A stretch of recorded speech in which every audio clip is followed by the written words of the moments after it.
영화를 통해 마음이 열리는 곳 뒷방 상영관입니다. 영화가 끝나면 우리는 뒷방에 모여 대화를 시작합니다. 나와 당신의 영화는 우리의 대화를 통해 새롭게 살아납니다. 영화를 통해 마음이 열리는 곳 비밀스러운 뒷방으로 여러분을 초대합니다. 와. 우리 아까 와 이거 대사 같아. 와. 오프닝 멘트에 포함되어 와. 있는 대사 같아. 그러네요. 안녕하세요. 저는 뒷방사령관의 온정. 저는 배. 나물입니다. 네. 안녕하세요. 네, 여러분. 오늘은 비가 좀 추적추적 오고 있는데 여러분 어떻게 지내시나요, 요즘? 저 배랑 진짜 오랜만에 녹음하네요. 네, 저 온정이랑 진짜 한 오랜만이고 1년 됐나? 1년 네, 1년 정도 됐네요. 아까 저 지금 데자뷰 느끼는 것 같아요. 1년 전에 지금 제작실에서 같이 녹음했던 거기서 약간 타임리프한 느낌이라. 저도 요즘 그런 걸 많이 오. 느껴요. 그리고 나물 씨랑 처음으로 녹음을 하는 날이네요. 그렇구나. 맞아요. 네. 뭐하고 지내시나요, 여러분? 딱히 뭐 없나요, 다들? 저 그러고 보니까 제가 지추의 밤 녹음에서 그때 음악을 추천드렸는데 밀트 잭슨이라는 분이셨는데 제가 그때 실로폰 연주자라고 소개를 드렸는데 정식 그 악기 명칭이 비브라폰이더라고요. 그래서 네. 뭔가 잘못 말한 것 같아서 그 부분을 정정드리려고 정확한 생각한 것 정보. 같습니다. 네. 그럼 제 근황을 얘기해 볼까요? 저는 뭐 별건 없고 개강을 해서 학교를 다니는데 이번에 듣는 수업 중에 카프카와 세계문학 이런 수업이 있는데 카프카 저도 사실 변신밖에 안 읽어봤거든요. 변신으로 제일 유명한 분이 맞긴 한데 되게 전 잘 몰랐는데 그 서구? 독일 문학 이런 데서 제일 많이 연구되는 작가 중 한 명이래요, 지금까지도. 장편을 뭐 3개를 쓰셨는데, 실종자, 성, 하나 뭐였더라? 여태 하나는 생각이 안 나는데, 그래서 이 수업에서 장편 2개를 다루거든요, 실종자랑 성이랑. 그래서 이제 실종자를 읽었는데, 한 권을 읽었는데, 이 수업에 제가 특이하다고 생각했던 점이 뭐냐면, 저는 이런 문과대학이라던가 이런 책 읽는 수업을 많이 안 들었는데 수업 시간에 그냥 교수님이 이게 책을 들고 와야 돼요, 무조건. 그래서 한 페이지 한 페이지마다 읽어나가면서 자꾸 주석을 붙이는 식으로 수업이 진행돼요. 근데 저는 이게 엄청 새로웠거든요. 근데 그 수업 방식이 어떻다고 생각해요? 너무 느려요. 저는 제가 영문학과인데 그런 수업 방식이 상당히 많거든요. 아, 그래요? 네, 실제로. 그래서 좀 수업을 가서 이거는 교수님 말씀을 들으러 수업을 온 건가 그런 생각이 들 때도 있어서 저는 사실은 좀 토론 수업을 더 선호하는 편이에요. 근데 학교 예산 문제인지 뭔지 계속 원래 예정되어 있던 학생 수보다 되게 많은 학생들을 계속 받는 추세고. 그 수강 인원? 네, 교수님께서도 그러더라고요. 이게 진짜요? 뭐 늘려야 된다 해서 어쩔 수 없이 늘렸는데, 원래는 이 인원은 아니다라면서. 근데 뭐 그런 거에 문제인지 아니면 뭐 교수님의 스타일인지는 모르겠는데, 그냥 텍스트를 읽고 나가면서, 근데 여기서 지금 주인공이 어떤 상황이죠? 하면서 출석부 보고, 누구? 말해보세요. 막 이런 식으로. 계속 진행이 되는데 이게 전 답답한 거예요. 그리고 실제로도 되게 지금 한 권을 다 분량상 읽었는데 그리고 이번 주까지만 수업인데 지금 2장까지밖에 안 나왔단 말이에요, 수업을. 이게 한 7장까지, 6장인가까지 있는데. 그래서 저는 이 모든 이 한 학기가 앞으로 걱정되면서 목소리 빨리 감게 하실 생각이신가? 물론 좋은 점도 있어요. 왜냐면은 저는 교수님들이 텍스트를 읽을 때 어떻게 읽는지 궁금했거든요. 근데 그런 교수님의 사고 회로를 제가 거의 뭐 카피해가는 그런 느낌으로 여기서 주인공이 또 시간에 대한 언급을 했죠. 이 텍스트에서 매우 시간이 중요합니다. 이러면서 막 계속 그 시간 나올 때마다 또 나왔죠? 막 계속 이러면서 짚어주고 약간 쪽집게 강사처럼. 그리고 그 아까 말한 학생들한테 계속 질문을 한다고 했잖아요. 근데 저는 학생들도 뭐라 해야 되지? 이게 이런 수업이 익숙하지 않은 건지 아니면 아직 교수님의 사고 방식을 잘 따라가지 못하는 건지 좀 원하는 대답을 못 해요. 막 예를 들어 교수님이 그냥 진짜 그냥 말 그대로 지금 주인공이 뭐 하고 있죠라고 하면은 뭐 예를 들어 막 뭐 클라라라는 인물을 만나 대화를 하고 있습니다. 이렇게 대답하면 되는데 막 그 뒤에 내용을 말한다거나 좀 너무 추상적인 대답을 한다거나 이러면 또 교수님이 마음에 안 드니까 한 5분 정도 더 설명하거든요. 근데 이게 수업 시간 내내 계속되니까 막 모르겠어요. 지금 제 이 낯섦과 답답함과 새로움과 막 그래서 이런 수업도 있구나라고 4학년에 느낍니다. 저 같으면 철회하겠습니다. 어려워. 근데 온정이랑 제가 도스토옙스키 수업을 같이 들었었거든요. 도스토옙스키 단편을 읽는 수업을 들었죠. 근데 그때는 달랐어요. 그때는 교수님이 말씀을 많이 하시긴 했는데 다르지 않았네요? 근데 수업이었는데 당신 철회 안 했잖아. 근데 그때는 뭔가 제 생각을 표출할 방법을 주셔서 이것도 쪽글을 써오긴 하는데 해요. 근데 모르겠어요. 근데 그 수업도 되게 이상했잖아요. 이상했긴 했어요. 근데 온정이랑 수업이 끝나고 얘기하는 그 수업으로 그러니까 그 시간으로 뭔가 버프가 됐나 봐요. 그 수업에 대한. 그 수업은 교수님이 이거랑 다르게 이게 엄청 세심히 들어가서 분석하는 거였다면 그거는 그냥 그 도스토옙스키 작가에 대해서 한 학기 동안 뭉뚱그려서 계속 떠들셨어요, 교수님이. 이 책 내용과 관련도 없는 걸 한 학기 동안. 그래서 그게 너무 추상적이었다면 이건 너무 구체적이다. 여전히 수업에 대해 배워간다 이런 느낌을 받았습니다. 참 좋은 수업 하기도 어려운 것 같네요. 진짜 얘기 듣다 보니까. 그래서 뭐 다른 분들은 어떻게 지내시나요? 뭐 나물 씨는 졸업을 하셨고 배 씨는 휴학을 하셨다고. 네, 휴학을 했어요. 저도 그 온정이 말해서 좀 되게 같은 시간인데 다른 시간을 살고 있다는 느낌이 드는 게 제가 영국으로 떠난 지 거의 1년이 정말 딱 1년이 가까워지고 있는데 9월 말에 떠났으니까요. 그래서 그런지 뭔가 같은 삶을 반복하는 것 같은 기분이 들어요. 같은데 다른 시간을 반복하는 느낌이 들어서 되게 작년 일 같지만 지금 일 같다고 느껴질 때가 있고, 왜냐면 시기가 겹치다 보니까. 그래서 되게 좀 멜랑콜리한 상태입니다. 근데 요즘에는 오히려 좀 건강해지고 있는 게 운동을 하고 있어요. 요즘에 요가를 시작해서 지수가 알려줬던 요가소년도 물론 하고 있지만, 근데 저는 직접 가서 하는 요가를 하고 있거든요. 그래서 되게 좋더라고요. 근데 하고 나면 뭔가 근육이 없어지는 것 같은 느낌이 드는데, 근데 그래도 뭔가 몸이 단단해지는 기분이 들고, 아까 나물이랑 또 얘기를 했는데, 뭔가 스스로 근육이 많아져 있다는 착각이나 아니면 그런 생각을 하게 된단 말이에요.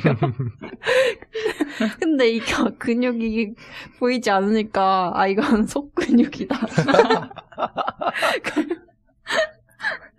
코어 근육. 속근육 부심이 약간 생겼거든요. 필라테스? 네. 저도 필라테스를 하고 있어가지고. 아직도 하고 계시는 거죠? 네네, 꾸준히 하고 있습니다. 네, 운동 하나쯤 하는 게 좋은 것 같아요. 네. 그쵸. 운정 씨도 주짓수 이제 대련을 하고 계신가요? 근데 저 슬픈 소식이 있어요. 왜요? 부상을 입었습니다. 저는 제 몸이 너무 짜증나요. 약간 종이장도 아니고 한지 몸만 배우면 다치는 거예요. 거의 99% 확률로. 이번에는 팔꿈치 쪽에 인대가 어제 정형외과를 가봤는데 인대가 좀 늘어나서 팔을 이렇게 쭉 펴면 아프거든요. 근데 이게 확실히 주짓수에서 다친 게 거기서 계속 안바 아세요, 여러분? 네. 예. 그 말로만 들어본 안바? 안바랑 막 조르기? 이런 거를 가면 맨날 하거든요. 하고 당하고 하다가 제가 좀 격하게 당해가지고 그래가지고 정형외과 갔더니 한 달 쉬라는데 지금 모르겠어요, 어떻게 해야 될지. 저도 무림 고수가 되고 싶었는데 제 몸이 저를 허락해주지 않네요. 자, 오늘 말할 영화들 주인공처럼 좀 몸이 튼튼했으면 저도 좀 무림계에서 이름을 날리고 싶은데 현실적인 제약이. 사실 고수는 무림 속에 숨어있기 마련이니까. 뭐 숨어 있으라고요? 숨어 있는 건 할 수 있는데. 숨어있는 것만. 저 은신술은 자신 있습니다. 뭐 나물 씨는 어떻게 지내셨나요? 네. 저 그래서 아까도 잠깐 속근육 얘기를 했는데 네. 전 필라테스로 열심히 근육을 키우고 있고 저도 약간 원정 씨처럼 그런 뭔가 강한 몸에 대한 로망이 맞아요. 있었어가지고 계속 어렸을 때부터 되게 레슬링 이런 거 엄청 좋아해가지고 많이 보고 따라하고 막 이랬었는데 동생한테? 응, 동생이랑 같이 하고 맨날 제가 강한 그 레슬링에서도 강한 기믹이 있거든요. 강한 기믹은 제가 하고 동생은 막 안 좋은 거 시키고 막 이랬는데 네. 예전에 우슈 얘기도 하시지 않았어요, 잠깐? 네, 제가 사실 와호장룡이랑 막 이런 쿵후 영화들 많이 봐가지고 막 찾아보다가 우슈라는 실제 무술이 있더라고요. 그래서 뭐 올림픽 종목으로도 실제로 있는 종목이고 한국에도 되게 잘 하시는 고수분들이 많으시더라고요. 그래서 저도 이 영화에 빠져가지고 필라테스로 열심히 속근육을 키운 뒤에 이번 겨울쯤에 우슈에 도전해볼까 좋아. 멋지다. 하는 바람을 가지고 저 있습니다. 잠깐 떠오른 건데 웃긴 게 뭐냐면 제가 주짓수 배운다 했잖아요. 지금 네. 2달 정도 됐는데 아까 말한 그 책을 읽는데 책에서 되게 막 귀족 소녀 어떤 캐릭터가 있는데 갑자기 돌변하는 캐릭터가 있거든요. 근데 그 캐릭터가 갑자기 그 주인공을 갑자기 제압하면서 내가 주짓수를 배워서 갑자기요? 책에서요? 책에 진짜 주짓수 내가 주짓수를 배워서 넌 날 이길 수 없어 이런 대사가 나와가지고 되게 멋있다. 웃겼어요 갑자기. 그분도 숨겨진 고수인가 봐요. 클라라 씨. 클라라 씨. 주짓수 고수 클라라 씨. 아무튼 그래서 되게 웃겼던 기억이 납니다. 재밌다. 네, 그럼 이제 저희 본격적인 영화 얘기로 들어가 볼게요. 저희가 계속 뭐 무술, 체육 이런 얘기 많이 했는데 오늘 다룰 영화는 뒷방상영관 70번째 영화 이한 감독님의 와호장룡입니다. 네. 이 영화는 나물이 엄청 좋아한다고 해서 네, 제가 꽂혀가지고 한 2달간 계속 와호장룡을 언급해서 하자고 얘기를 드렸어가지고 두 분이 이렇게 같이 해주시게 됐습니다. 배 씨는 원래 보셨었나요? 아니면 이번 기회로? 저도 이 영화의 제목만 듣고는 되게 사실 제가 무협 영화에 별로 큰 관심이 없고 저희 아빠가 좀 좋아하시는데 아버님들 특징인 것 같아. 저희 아버님도 홍콩 무협 이런 거. 중국 무협 드라마 맨날 봐요. 저희 아빠는 매일 보는 건 아니고 그냥 즐긴다 그 정도인데 그럴 때 아빠랑 몇 번 본 것 같은 그런 느낌? 그래서 별로 사실 관심이 없었어요. 저는 또 중국 영화 중에 아니면 중국, 대만, 홍콩 영화 중에 4글자로 된 영화들이 되게 많잖아요. 근데 그 의미를 자세히 생각하지 않으면 제목이라고 안 느껴지기 때문에 그쵸. 그래서 별로 생각이 없었지만 나물 씨가 얘기를 너무 재밌었다고 막 꽂혀서 너무 좋다고 얘기를 하는 모습을 보고 영화가 보고 싶어졌어요.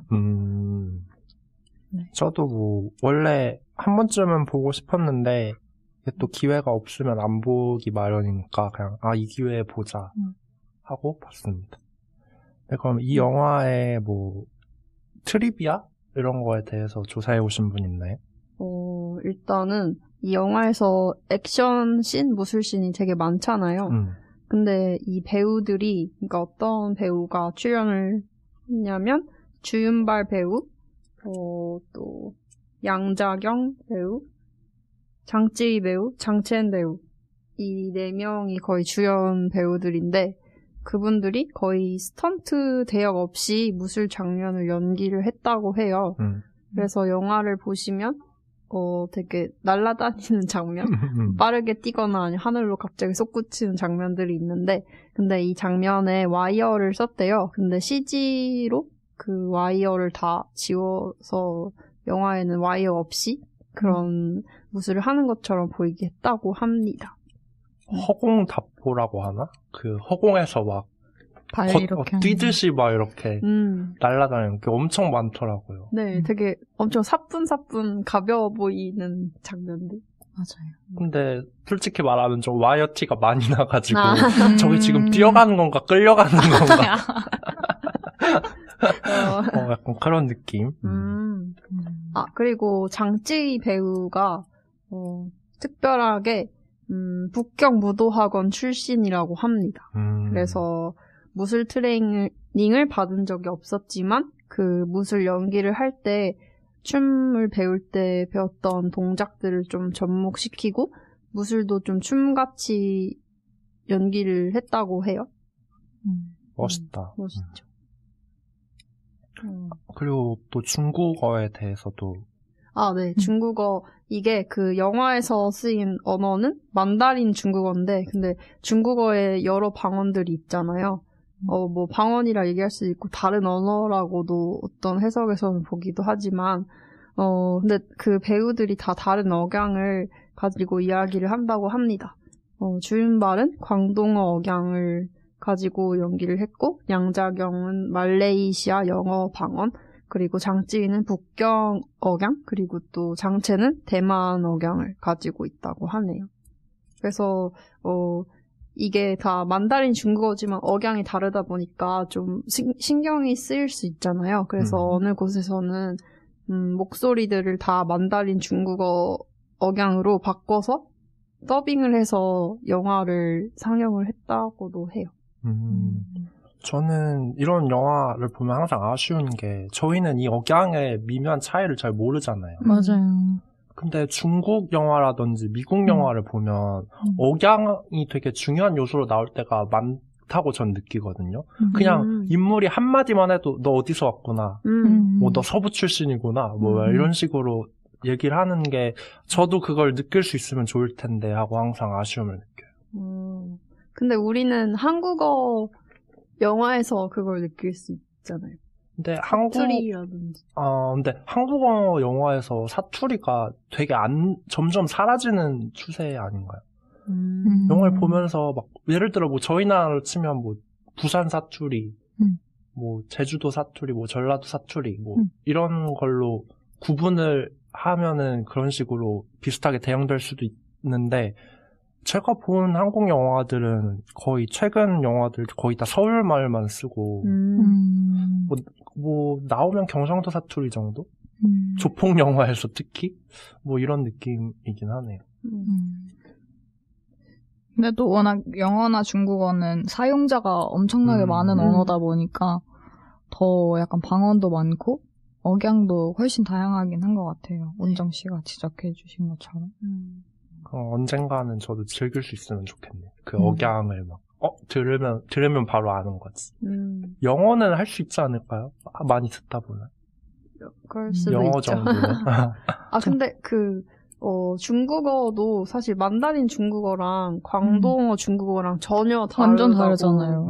하는데 막 어떤 경우는 예를 들면은 홍콩에서 만다린 중국어를 이야기하는 한 친구가 홍콩 사람들만 있는 테이블에 앉았을 때 소외감을 느낄 정도라고 들었는데 그래서 아무래도 이 중국의 언어들이 뭐 방언이라고는 하지만 사실상 다른 언어처럼 사용되기 때문에 한국의 사투리는 사실 그렇지는 않잖아요. 확실히 방언 라고 느끼는데 그 중국의 언어들은 뭔가 다른 언어들 같으니까 확실히 다른 느낌이 좀 확연하게 있는 것 같아요. 알고 싶네. 그렇습니다. 그리고 또 이한 감독님의 인터뷰도 몇 개 찾아보셨다고. 네. 이한 감독님이 사실은 갑자기 무협 영화를 이런 생각이 들 것 같이 뭔가 와우장룡을 찍으셨는데 왜냐면 이전에 찍었던 영화가 결혼 피로연, 뭐 센스 앤 센서빌리티 이런 영화들이었으니까요. 근데 인터뷰에서 좀 의외라고 했더니 이한 감독님이 베스킨 라빈스에 들어가서 31가지 아이스크림 중 뭘 먹을까 고민하듯 무협 영화도 해보고 싶었을 뿐이다 라고 말씀을 하셨는데 약간 농담처럼 말씀을 하신 것 같고 어렸을 때부터 무협지를 읽으면서 자라셨대요. 그래서 무협 영화 만들기가 오래된 꿈이다 라고 말씀을 하셨습니다.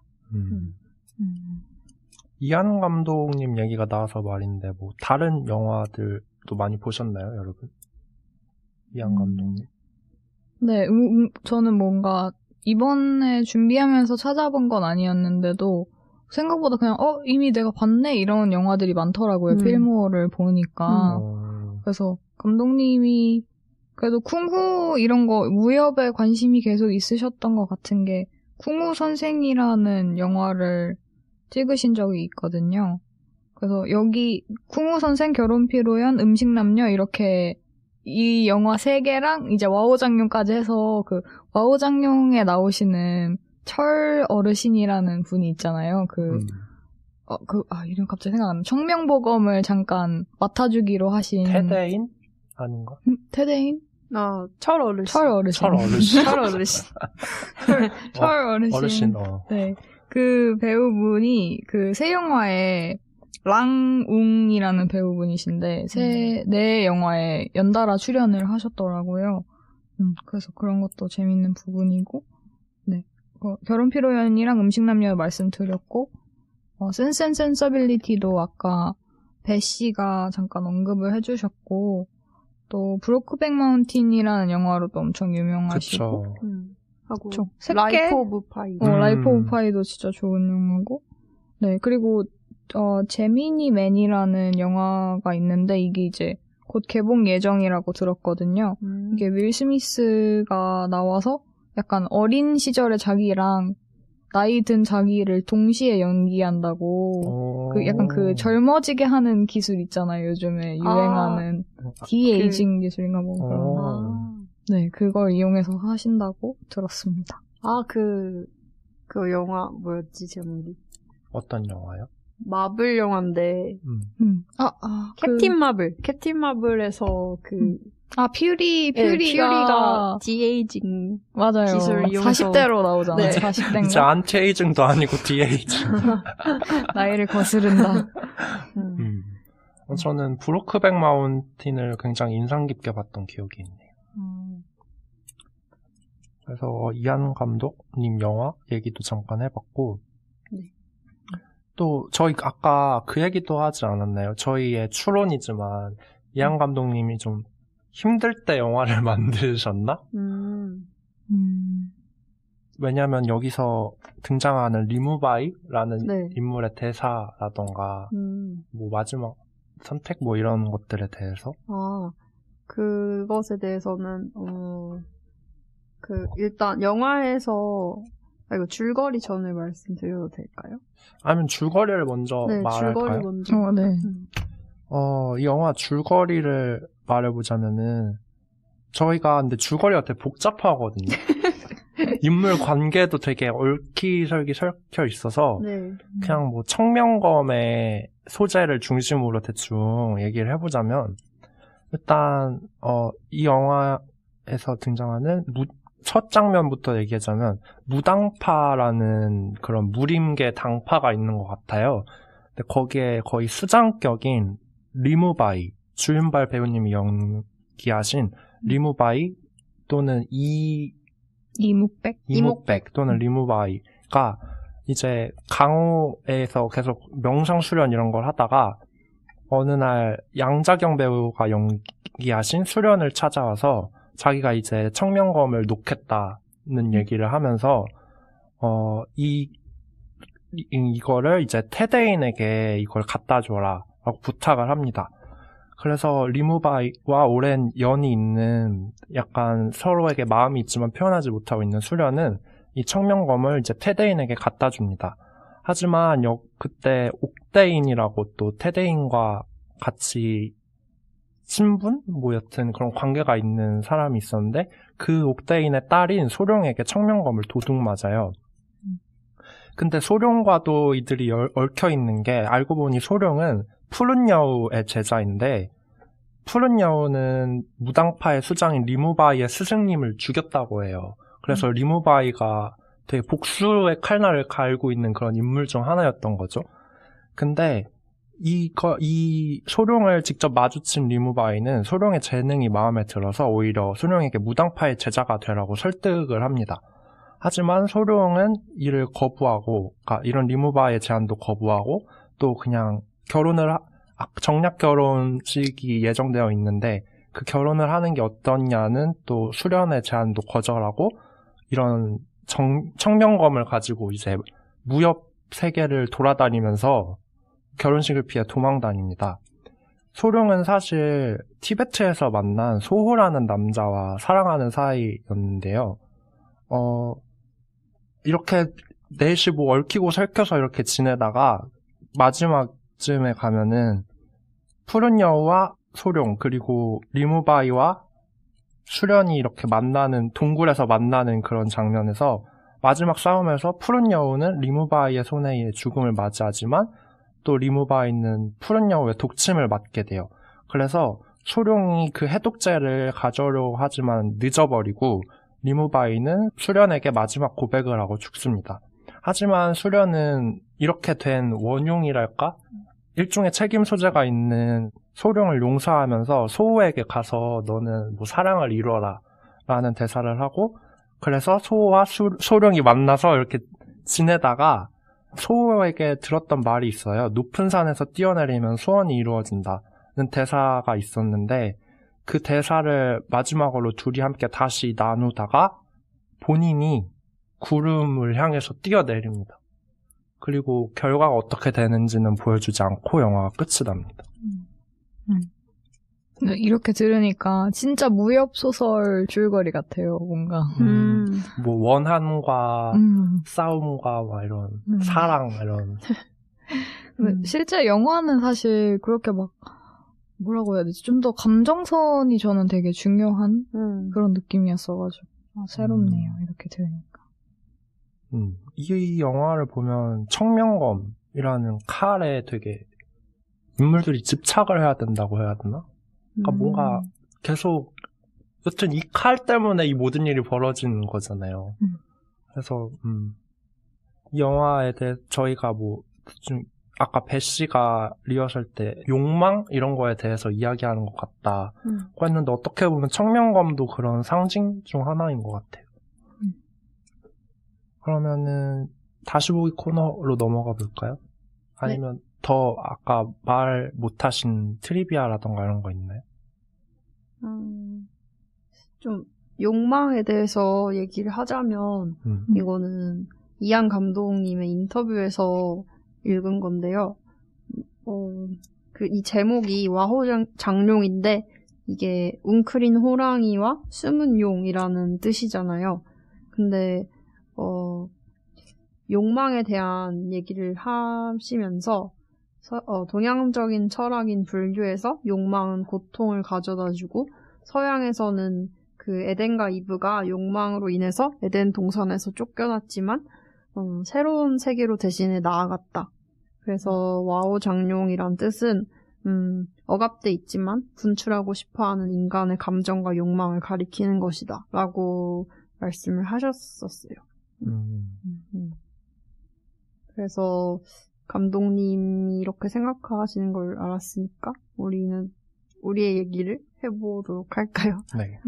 그리고 뭐 마지막으로 덧붙이자면 나물 씨가 아까 얘기해 주셨던 건데 아카데미 외국어상 맞아요. 맞아요. 네. 아카데미 외국어상도 받고 되게 원래 미국이 자막 있는 영화랑 뭔가 외국어 영화를 다 약간 안 보는, 기피하는 관객들이 많은데 이 영화가 그래도 꽤 흥행을 하고 네, 돈도 많이 벌어들인 걸로도 기록을 가지고 있는 영화라고 합니다. 오스카에서 그래서 수상했다고. 네네네, 오스카. 그래서 그런 명예로운 상도 수상하셨다는 그런 얘기. 그럼 이제 저희 다시 보기 코너로 넘어가 볼 건데요. 이야기 순서로 하자면 일단 나물 씨가 인상 깊었던 장면 얘기해 주세요. 네, 저는 거의 첫 장면이라고 할 수 있는데, 이제 수련이 관리하는 어떤, 뭐라고 해야 되지? 객잔? 약간 그런 곳이 있는데, 거기에 이묵백이 찾아와서, 수련과 나누는 대사가, 명상을 계속 하다가 보니까, 뭔가 되게 하얀 빛에 감싸진 느낌을 받았는데, 수련이 막 그래서, 또 다른 경지로 가신 거냐고, 이런 식으로 물으니까, 그런 득도하는 기분이 아니었고, 되게 너무 슬픔에 휩싸인 듯한 기분이었다. 그래서 그런 슬픔에서 벗어나기 위해서 생각을 해야만 했다. 모든 생각을 해야만 했다. 이런 식으로 첫 대사를 하거든요. 근데, 그게 저는 처음부터 확 날라와서 꽂혔던 게, 저도 사실 와호장룡 이랬을 때 뭔가 되게 엄청 근사한 막 무림 고수들이 진짜 막 난투극을 벌이는 그런 거일 줄 알고 기대를 하고 봤는데, 뭔가 첫 대사부터가 약간 되게, 허무까진 아니지만, 뭔가 반대로 되게 정적인 분위기를 형성하는 듯한 대사여가지고, 뭔가 나름대로 깨달음을 주는 대사였던 것 같아서, 네, 이 대사를 되게 잊을 수가 없는 것 같아요. 약간 저도 명상을 하다가 그런 느낌이었던 건 아니지만 되게 힘들었던 때 약간 저 자신으로부터 엄청 벗어나려고 했을 때가 있었거든요. 근데 그러다 보니까 되게 저 자신으로 다시 못 돌아올 것 같은 그런 단계가 한 번 있었어요. 근데 그 단계를 넘어서면 아예 뭐라고 해야 되지? 아무튼 돌아올 수 없는 진짜 그게 약간 이분이 말하시는 슬픔에 휩싸인 듯한 느낌이랑 되게 비슷하다고 생각해가지고 네 그렇습니다. 와, 그게 어떤 느낌인가요? 와, 신기하다. 그러니까 자기를 버리라고 막 이런 얘기 많이 하잖아요. 불교에서도 그렇고. 근데 뭔가 그런 가르침을 제가 떠받들려고 해서 그런 짓을 한 건 아니지만 진짜 하다 보니까 네. 저 자신이 없어지는 듯한 느낌이 왔는데 저는 그거를 되게 추구하고 싶었는데 이제 그 자신이 없어지는 단계로 가니까 나를 없애야 돼 라는 계속 밀고 나갔던 욕망 자체가 없어지는 거예요. 그래서 뭐지? 이러면서 약간 진퇴양난의 상황에 빠지게 되는 그걸 계속 밀고 나갈 수도 없고 다시 돌아올 수도 없는 것 같은 사이에 껴있는 느낌이 있거든요. 그런 느낌을 이묵백님에게서도 받았던 것 같아요. 이묵백이 그 말을 하면서 그 깊은 정막의 경지에서 시간과 공간이 사라진 것 같다라고 말을 하는데, 근데 만약에 그런 상황에서 나도 없고 시간도 공간도 없으면 결국 죽음과 같은 상태가 아닐까? 그래서 결국에는 수련에서 쫓아가려던 그 뭔가 그것의 가치가 결국 나를 잃게 만드는 거라면 그럼 그동안 수련했던 시간들은 어떻게 되는 건지 그런 뭔가 허탈한 기분도 들었었어요.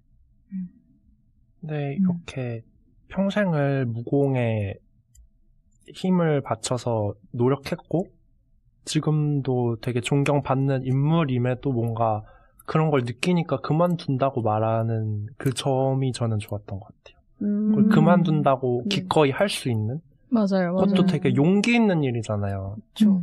나 평생 해왔는데 지금 판단에 아니야 이러면 관둘 수 있는 그 점은 되게 좋은 것 같아요.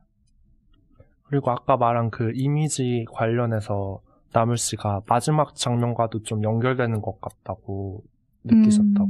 네네, 뭔가 하얀 빛을 봤다, 약간 이런 언급이 있었는데, 그게 맨 마지막에 구름 속으로 사라지는, 소룡의 몸을 봤을 때도 약간, 소룡도 그 떨어지면서 그런 경지를 느꼈던 걸까라고 생각을 했던 것 같아요. 그 다음에는 제가 인상 깊었던 장면을 얘기해 볼게요.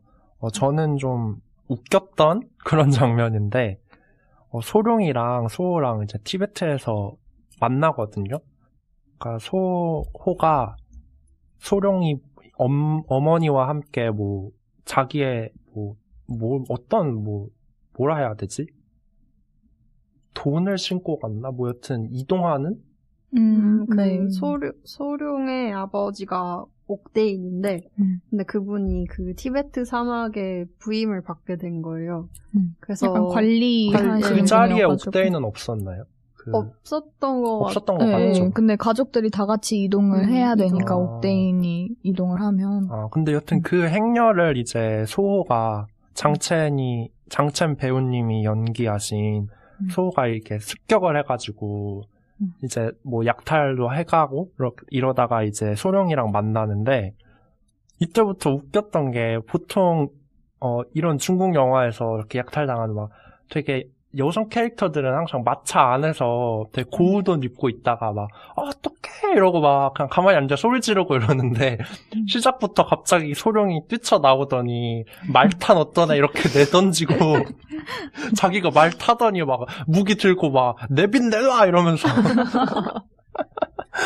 그래서 추격전을 펼치는데 이때부터 웃긴데? 이러면서 보기 시작했어요. 근데 이게 약간 정점을 찍었던 게 그렇게 해서 뭐 어떻게 계속 쫓아가다 결국 소룡이 탈진을 해서 소호가 자기 거처로 데려가거든요.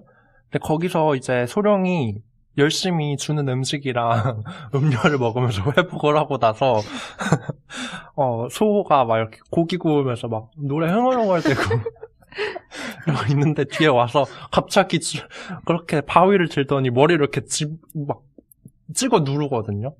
그래서 소호가 이렇게 픽 기절해요, 옆으로. 근데 저는 이 장면이 이게 바로 뒤통수를 친다는 것이 이런 거구나. 이러면서 너무 이렇게 휙 쓰러지는 소호도 너무 웃겼고. 그래서 이 둘이 결국 사랑에 빠지잖아요. 그렇죠. 근데 이 사랑에 빠지는 첫 순간을 보여준 것도 둘이 계속 막 빛 때문에 몸싸움 하다가 갑자기 키스를 하는, 둘이 엎치락뒤치락 하다가 갑자기 키스하면서 막 서로 몸을 탐닉하는 막 이런 장면으로 넘어가는데 그냥 뭐 일단 웃기기도 했고 약간 사랑에 빠지는 게 진짜 이 영화가 지금 코미디인지 로맨스인지 무협인지 모를 이럴 느낌에 웃기기도 했고 한편으로는 그냥 이것도 되게 많이 보던 그런 클리셰 같은 양식 중 하나 같다라는 생각을 했어요. 이렇게 뭐 보통 로맨틱 코미디나 뭐 이런 장르에서 한 명이 보통 남자 캐릭터가 주로 그럴 때가 많은데 뭐 한 명이 보통 좀 베푸는 입장이고 좀 여유 있고 자기가 좀 더 상황을 컨트롤할 수 있고 그런 입장이 있고 또 다른 상대편은 이 상황에 잘 온 지 얼마 안 된 낯선 사람이라거나 아니면 좀 더 약한 입장의 사람이 있는데 이렇게 둘이 계속 막 얽히고 설키고 하다가 결국에 이렇게 사랑이 이루어지는 어떻게 보면 재벌과 서민 약간 이 상황 하에서는 뭐 이런 느낌으로 하고 또 다르게 보면은 또 여자 입장에서 계속 저항을 하고 좀 도도하게 구는데 뭐 결국에는 좀 거칠지만 뭐 자기를 좋아해주는 그런 남자 캐릭터에게 마음을 주는 막 그런 장면으로 저는 보여가지고 웃으면서도 한편으로는 그냥 많이 보던 클리셰 같다라는 생각도 했던 것 같아요. 이런 제 감상에 대해서 배 씨가 아까 리허설 때 말괄량이 길들이기라는 네. 언급을 해주셨는데 그러니까 소룡이 되게 저항을 하잖아요. 그리고 이런 저항하고 뭔가 말썽 피우는 것 같고 그런 그런 행동을 남자 캐릭터한테 하는데 근데 남자 캐릭터는 그 저항이나 아니면 항의를 뭔가 정당한 항의로 받아들인다기보다는 약간 좀 귀여운 행동으로 받아들이고 곧 컨트롤 될 텐데 잠깐 말썽을 피우는 것 뿐이다. 이런 식의 서사가 되는 경우가 많잖아요. 그러니까 좀 저항하는 여성 캐릭터인 것 같지만 사실은 남성 캐릭터가 그 위에서 뭔가 상황을 컨트롤하고 있는 그런 서사들이 많은데, 이 소룡과 소호의 관계도 약간 그런 점이 없지 않아 있었던 것 같았던 게, 소룡이 계속 빚을 돌려달라고 하고 뛰어가는데, 소호는 좀 뭔가 장난치듯이 대하고, 소룡은 되게 진지했던 것 같은데, 소호는 좀 뭔가 되게 여유 있어 보였어요. 근데 소룡이 사실은 그 함정이 있는 게, 여성 캐릭터인데 엄청 강력한 여성 캐릭터잖아요. 그쵸. 그 당시에도 무술을 상당히 잘하는 뭐 남자 몇 명은 때려잡을 수 있고 그런 강한 캐릭터인데 관객들은 그 사실을 알고 있잖아요. 그래서 소룡과 소호가 겉보기에는 그런 말괄량이 길들이기 서사 같아 보이더라도 뭔가 전복되는 점이 있는 것 같았어요. 그쵸. 그리고 사실 보면은 이 입장에서는 이 상황에서는 소호가 막 그런 무리를 이끄는 사람이고 소룡은 아무것도 없이 막 이렇게 커 벌판에 홀로 남겨진 이런 입장이지만 사실 알고 보면은 옥대인이란 엄청난 뭐 재력가의 자제고 사실 알고 보면 소호 쪽이 가진 게 없는 이런 입장이고 한데 그냥 이 상황 하에서는 이렇게 약간 전복된 느낌이 들고 그래서 저는 이따가도 말할 테지만 그냥 이 장면도 관련해서 이 영화에서 기존 관습에 대해서 이걸 타파하려는 건지 아니면은 타파하는데 결국 돌아가는 건지 좀 애매하게 느껴지는 지점들이 몇 개 있었는데 이 지점도 나중에 또 얘기해보고자 해요. 그래서 저는 진짜 온정 씨가 그 얘기를 해주시기 전까지는 뭔가 이게 클리셰라는 생각을 못하고 사실 봤던 것 같거든요. 이 장면에 대해서. 왜냐하면 소룡이 자꾸 그 사막을 그리워하면서 뭔가 머리를 빗으면서 뭐 한두 번 그리워하는 장면이 나왔던 것 같은데 저는 사실 되게 인상적이었던 게 막 그 가마를 타면 그 가마 창문으로 보이는 프레임이 되게 영화 그 프레임 같잖아요. 네. 그래서 막 말 타고 오는 도적대 같은 무리가 막 보이는데 그걸 영화 거의 뭐 4D 수준으로 관람하다가 그걸 관람하다가 소룡이 확 뛰쳐나가잖아요. 그 화면 밖으로. 그런 게 뭔가 되게 소룡은 이런 성격이구나. 진짜 자기가 보는 거에 그치지 않고 몸으로 참여하는 성격이구나. 약간 이런 생각을 전 되게 많이 했던 것 같거든요. 그래서 저는 모든 게 다 소룡이 되게 적극적으로 한 행위라고 생각을 했는데 또 두 분의 말씀을 들으니까 확실히 그런 로코 클리셰적인 요소들이 있었다 이런 생각도 들고 맞아. 근데 그 클리셰인 면도 있지만 클리셰가 아닌 게 진짜 소룡이 엄청나게 적극적인 캐릭터이고 그리고 소호도 뭔가 그런 마초적인 남자 캐릭터인 건 또 아니잖아요. 그게 아닌 게 소룡이랑 소호가 그 티베트 사막에서 헤어지고 난 뒤에 소룡이 있는 북경에 소호가 찾아오는데 몰래? 네, 몰래 찾아오죠. 근데 그때 소룡이 소호를 만나서 되게 반가워했어요. 그래서 둘이 키스를 했는데 근데 소룡은 이미 소호랑 함께 할 생각이 없었던 것 같았어요. 없었던 건지 아니면 좀 약간 고민하는 그 당시에 뭐 정략 결혼을 받아들여야 하나 이런 건지. 그래서 소호한테 돌아가라고 티베트에서 여기까지 온 소호에게 돌아가라고 했더니 소호가 끝내자는 거지 라는 말 한마디만 하고 아무런 말 덧붙이지 않고 바로 나가거든요. 근데 이런 장면이 되게 새로웠어요. 붙잡지 않고. 네, 붙잡지 않고 그 상대의 말을 고지고대로 받아들이는 남자 캐릭터가 되게 새로웠던 것 같습니다. 네, 그래서 계속 저도 보면서 긴가민가 했던 것 같아요. 관습을 타파하려는 건가 아닌가 맞나 계속 그랬던 것 같고 네. 이따 더 얘기를 해보도록 하겠습니다. 근데 그 다음으로는 베시가 인상 깊었던 장면 얘기해주세요. 제가 인상 깊었던 장면은 영화 후반부에 등장하는 대나무 숲 장면인데요.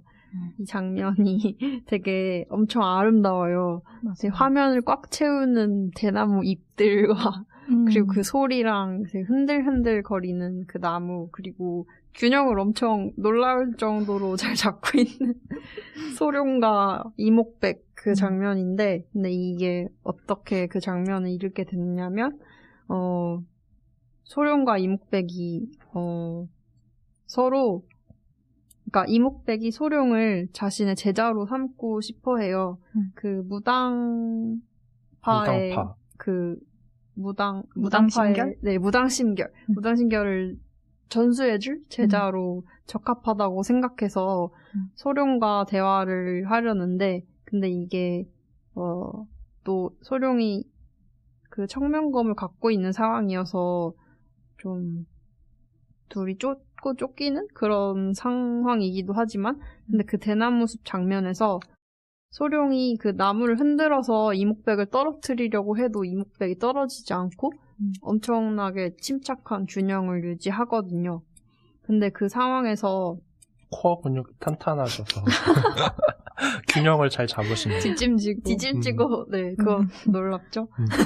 근데 그 상황에서 소룡이 이목백의 말을 들어요. 그 자신을 발견하라는 그러니까 이 무림에서는 칼만 가지고 있다고 해서 무림 고수가 되는 게 아니라 마음이 중요하다. 마음이 중요한데 나 자신을 일단 버리고 그 다음에 새로운 나 자신을 만들어 간다. 이런 말을 하는데 근데 이 소룡이 아직은 제자가 될지 안 될지 결정을 내리지는 않은 상태였어요. 근데 지금 되게 소룡이 엄청 혼란스러운 상황이었거든요. 정략 결혼을 원하는 부모님이 있고 또 소혼을 사랑하는지 안 하는지 모르는 상태고 또 이목백은 자신에게 그 무당파의 제자가 되어달라라고 부탁하고 있고 수련은 또 소와의 사랑을 이뤄라라고 말하고 푸른 여우도 되게 주변에 사람이 엄청 많은 뭐 이렇게 원하는 게 많아. 푸른 그러네요. 여우도 그 푸른 여우가 소룡의 사부인데 나랑 같이 살자라고 말을 하고 있고 나랑 그래서, 같이 무림개를 휘어잡자. 네 그렇게 말을 하고 있고 그래서 엄청 혼란스러운 상황에서 그 바람 부는 대나무 숲에서 소룡은 숲에서 좀 막 이렇게 엄청 흔들리면서 숲 안에서 뭔가 자신의 모습을 바라보는 그런 장면이 나오거든요. 맞아요. 그래서 그게 좀 소룡의 마음을 대변하는 장면이라고 생각했어요. 일단 그 대나무 숲이 아름답기도 하고 그 흔들리는 대나무들이 좀 소룡의 마음 같기도 하고 뭔가 그리고 그 연출도 있잖아요. 그 카메라에 막 이렇게 매달려서 대나무에 매달려서 이렇게 휘날리는데 막 거꾸로 막 인물들의 얼굴이 이렇게 같이 화면에 맞아요. 이렇게 뭐 아래 위로 막 누가 내려다보고 누가 올려다보는 네. 건지 막 이렇게 계속 뒤바뀌면서 맞아요. 그래서 그런 모습에서 그 감독이 의도한 것 같은데 소룡이 뭔가 아래쪽에 얼굴이 있는 그런 장면이 있는데 근데 저는 그게 소룡이 자기 자신을 바라보는 것 같다라고 느꼈어요. 그래서 주변에서 자기한테 요구하는 것들이 되게 많고 내가 누군지 혼란스러운 상황에서 자기 자신을 발견하려고 하는 소룡의 모습 같은 느낌이 드는 대나무숲 장면이었습니다. 그래서 그런지 베씨가 지적해 주셨는데 상관 말하는 대사를 참 네, 많이 하는 것 같다고. 진짜 많이 하더라고요. 소룡이 소룡이 청명검을 가지고 있다는 이유로 일단 많은 사람들이 결투를 신청하고 그리고 청명검을 사실 빼앗은 거긴 한데 사람들이 그걸 다시 되찾으려고 하는데 근데 그 사람들한테 상관마 개뻔뻔해. 좀 뻔뻔한 말을 하고 훔치긴 한 거지만 상관마 이제 내 거니까 상관마. 그리고 되게 진짜 무슨 상관이지? 라는 말을 엄청 많이 하더라고요. 그게 되게 소룡의 상태에 정말 걸맞는 말이라고 생각을 했어요. 소룡 좀 내버려 두세요. 이게 잘 생각해봤는데 소룡은 너무 능력이 뛰어나서 어쩔 수가 없어요.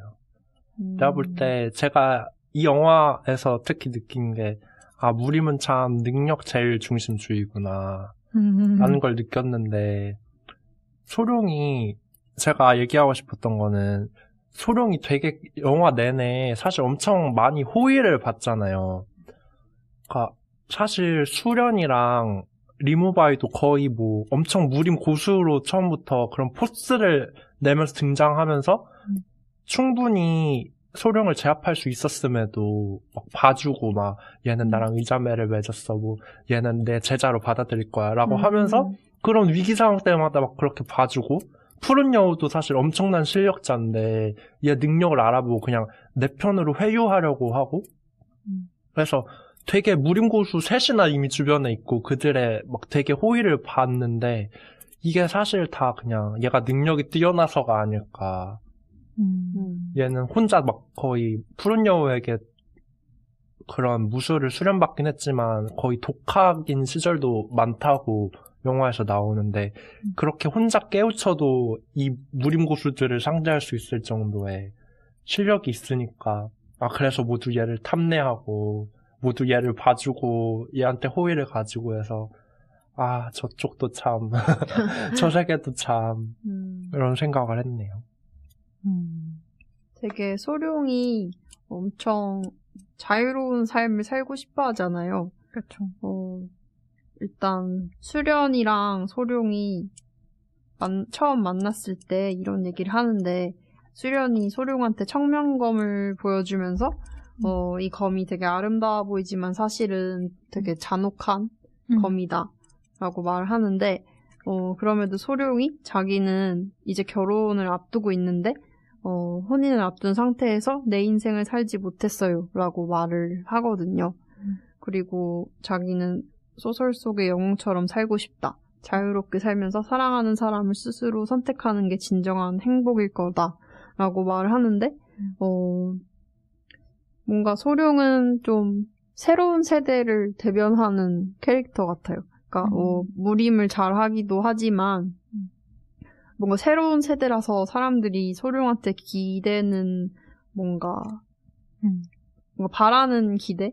그러니까 자신이 이루지 못한 것들을 좀 투영시키는 뭔가 부모가 아이한테 그런 얘기를 하잖아요. 부모가 자기가 어렸을 때 이루지 못한 걸 아이한테 투영시켜서 그 아이가 그걸 했으면 하는 마음이 좀 있다? 라는 그런 말처럼 소룡한테 자신의 이루지 못한 꿈을 투영시키는 그런 사람들이 상당히 많다고 생각했거든요.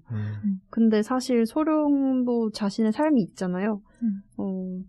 그래서 자유롭게 살고 싶은 그 마음이 있는데 근데 무시할 수 없는 그런 사람 옛날 세대의 말과 그 경험과 바람들이 있어서 상당히 부담스러운 위치에 있는 상태인 것 같아요. 그래서 저는 그냥 이 영화 전체를 축약하면 그냥 소룡의 성장 스토리, 뭐 소룡의 변화를 담는 그런 영화로도 볼 수 있다고 생각을 해요.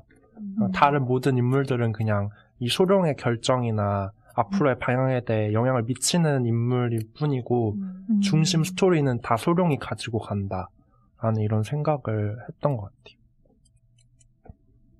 뭐 혹시 더 얘기하고 싶으신 장면 있나요?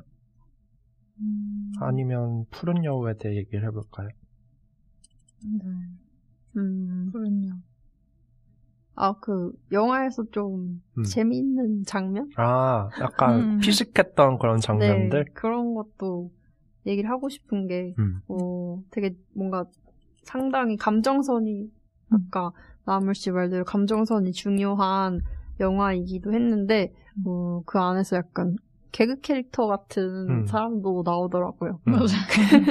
그 옥대인의 집을 호위하는 유사부가 되게 개그 캐릭터로 나오는데 일단 푸른 여우랑 대결을 할 때 유사부가 푸른 여우한테 혈 누르기를 당하거든요. 막 몇 번 눌렀는데 움직이지 못하는 거예요. 근데 그걸 발견한 이목백이 혀를 푸는데 혀를 되게 잘 풀더라고요. 그 위치를 쫙쫙 잡아서. 근데 그 장면이 너무 웃겼었어요. 눈만 동그랗게 뜨고 내가 당하고 있어. 그분 약간 허당이셔가지고 네. 계속 약간 푸른 여우와 싸우는데 약간 뭐라고 해야지? 도움은 안 되고 짐이 되는 느낌? 뭔가 실력은 부족하지만 의지는 강한 캐릭터. 맞아. 그래도 살아남았다. 네. 다행이다. 그렇습니다. 그것도 웃겼고 아까 제가 말한 소랑 소룡의 사랑 빠지는 장면이 막 몸싸움하다가 그것도 약간 웃겼고. 사실 저는 그 빛 돌려달라고 그렇게 뛰는 게 좀 엄청 소중한 빛이긴 하지만 그 뭔가 추격하는 장면을 엄청 길게 보여준 맞아요. 것도 웃겼어요. 맞아요. 되게 뭔가 끝날 듯 끝나지 않는. 실제로 그 상영 타임에서 차지하는 양도 꽤 많더라고요. 한 장면 치고는. 맞아. 그 과거 회상씬이 굉장히 큰 비중으로 나오죠. 네. 이게 사실 그 와우장룡이 소설을 바탕으로 만들어졌다고 하는데 소룡과 소호의 이야기가 주가 된 소설이었다고 들었어요. 그렇구나. 주가 된 게 아니고 헷갈리네. 아무튼 그것도 큰 비중으로 큰 나오는. 비중으로 저는 웃겼다고 하긴 뭐하지만 약간 의잉했던 게 수련 캐릭터가 수련 캐릭터도 그렇고 리무바이 캐릭터도 그렇고 되게 막 카리스마 있고 막 이런 인물로 나오잖아요. 막 무림개 고수고 약간 네임드 이들도 약간 이름이나 얼굴 보면 모두 아는 그런 네임드인데 그에 비해서 좀 망신을 많이 당하지 않나. 두 분이요? 왜냐면, 소룡을 잡는 과정에서? 수련도 물론 봐주긴 하지만 계속 막 부상당하고 그 다음 이묵백도 결국에는 푸른 여우한테 죽잖아요. 약간 이런 거에 의해서 약간 내가 망신당하는 그런 느낌 있잖아요. 나는 뭐 항상 되게 흠잡을 데 없고 좀 멋진 모습을 보여줘야 될 것 같은데 자꾸 막 이렇게 막 망신당하는 이런 것들이 나오니까 내가 안 돼 막 이런 느낌을 약간 받았던 것 같긴 해요. 뭐 더 웃긴 장면 더 생각나시는 거 있나요? 글쎄요. 아니면은 저희 푸른 여우 캐릭터에 대해서 얘기를 해볼까요? 일단 푸른 여우가 원한을 갖게 된 계기가 뭐였죠? 이묵백의 사부님에 대해서. 네. 푸른 여우가 그 강남학이라는 사람이 원래 이묵백의 스승인데 이 사람이 이제 무당심결의 엄청난 마스터이거든요. 그래서 근데 중요한 점이 여성 제자를 받질 않아요. 그래가지고 푸른 여우도 이 한때 무당파의 제자가 되고 싶었는데 그래서 강남학한테 강남학과 같이 자기도 할 정도로 되게 열성이었는데도 강남학이 그걸 안 가르쳐 주니까 무당심결 그 책인데 무당심결 한 권을 훔쳐서 도망쳤거든요. 강남학을 죽이고. 그래서 이제 이묵백은 푸른 여우에 대해서 우리 스승님을 죽인 사람 이렇게 원한을 갖게 된 거고 또 푸른 여우는 반대로 강남학이 약속대로 무당심결을 가르쳐주지 않고 전수해주지 않고 자기를 제자로 받아주지 않았다는 거에 대한 어떤 원한을 가지고 있는 상태라고 할 수 있죠. 근데 이거는 물론 결과론적인 말이지만 푸른 여우가 제일 센 것 같아요. 그냥 그런가? 무당파 스승님도 결국 죽인 거잖아요, 자기가. 뭐 물론 술수를 썼긴 했겠죠. 정당한 방법은 아니었겠지만 결국 뭐 무당파 스승도 쓰러뜨리고 이묵백도 쓰러뜨리고 뭐 제일 강자였네. 그렇게 생각하니까 그렇네요. 근데 여튼 제가 받은 푸른 여우의 인상은 그냥 영화 내내 여성이라는 제약이 있고 그걸로 인해 많은 뭐 차별이라던가 힘듦을 겪지만 그럼에도 불구하고 죽는 그 순간까지 강해지고 싶은 열망을 표출하는 진짜 힘에 대해서 엄청나게 열망하는 그런 캐릭터 같았어요. 약간 아웃사이더 캐릭터라고 할 수 있죠.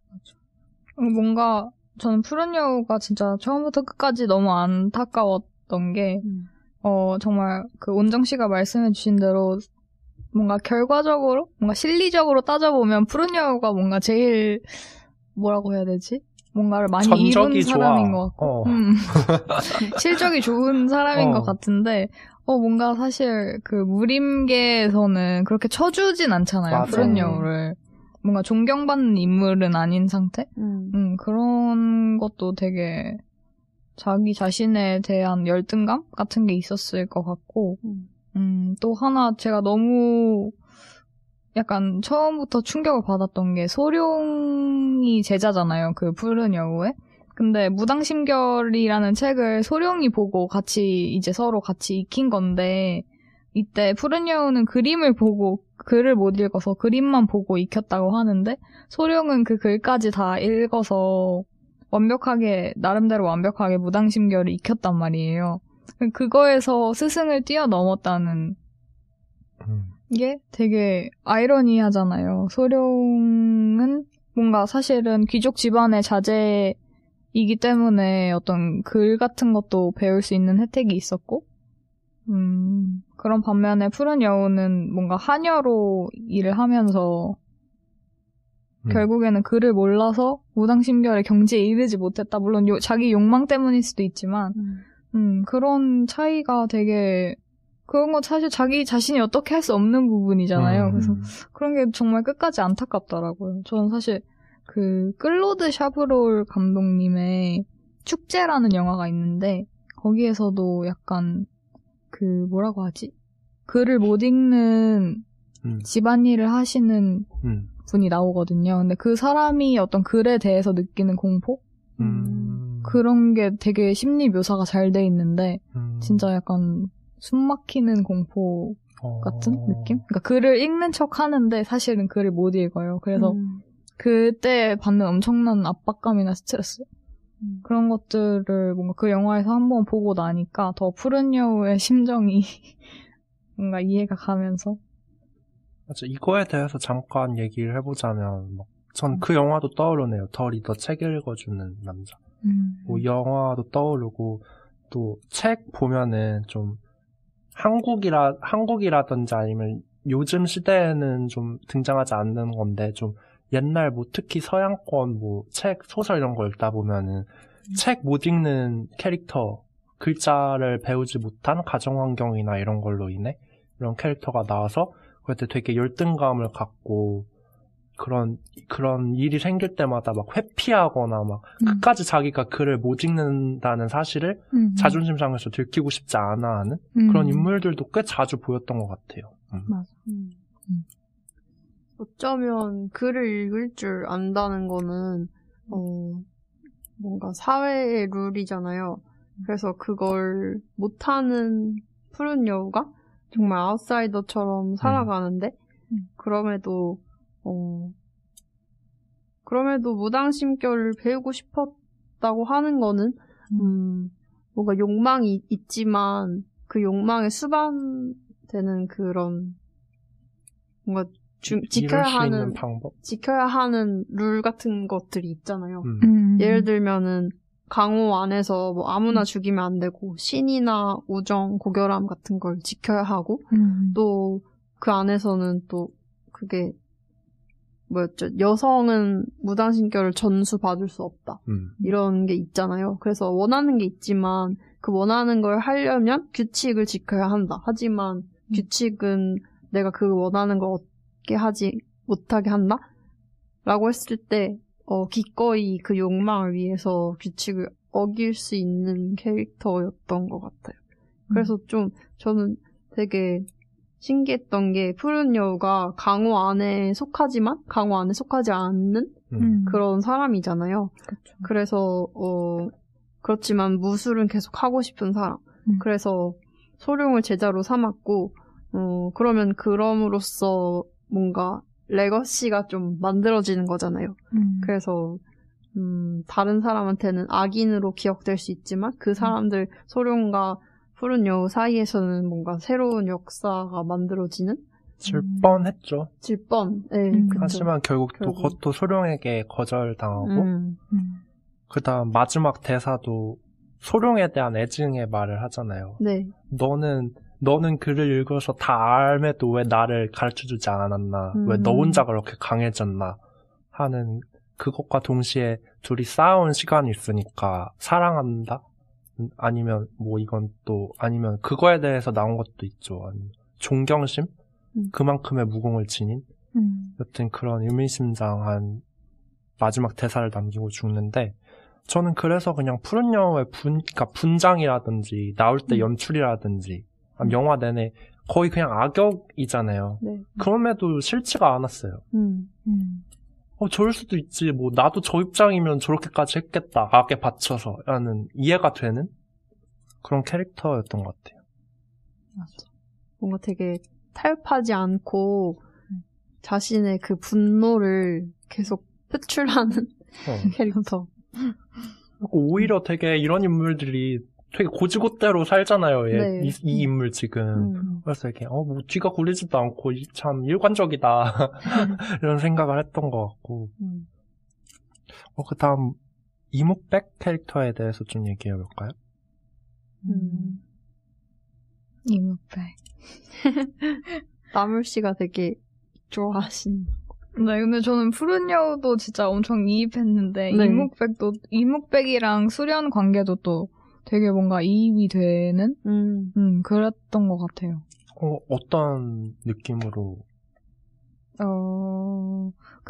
저는 그 대나무 신도 아까 배 씨가 말씀해 주셨는데 그 장면도 진짜 좋았는데 그 전에 보면 약간 무슨 건물인지는 모르겠는데 그냥 사방이 약간 트여 있고 거기에 창이 나 있는데 그 창으로 대나무가 쫙 보이는. 저 그 건물 진짜 좋아요. 그거 도대체 무슨 건물일까? 말하면서. 거기서 차 마시잖아요, 안에서. 둘이 약간 차 마시면서 그 대나무가 창으로 보이는 걸 배경으로 막 대화를 나누는데 그 장면이 또 엄청 좋더라고요. 거기서 그 명대사가 나오죠. 주먹을 쥐면 뭐였죠? 주먹을 꽉 쥐면 아무것도 없지만 피면 다 있다였나? 맞나요? 그러니까 뭔가 가지고 싶을 때, 그러니까 주먹을 쥐면 가질 수 없고 그 손을 피면 오히려 가질 수 있다라고 말을 했었어요. 맞아. 네. 그러면서 이목백, 네. 그러면서도 동시에 좀 더 수련과의 관계가 진전될랑 말랑하는 그런 영화 내내 나오긴 하지만 근데 저는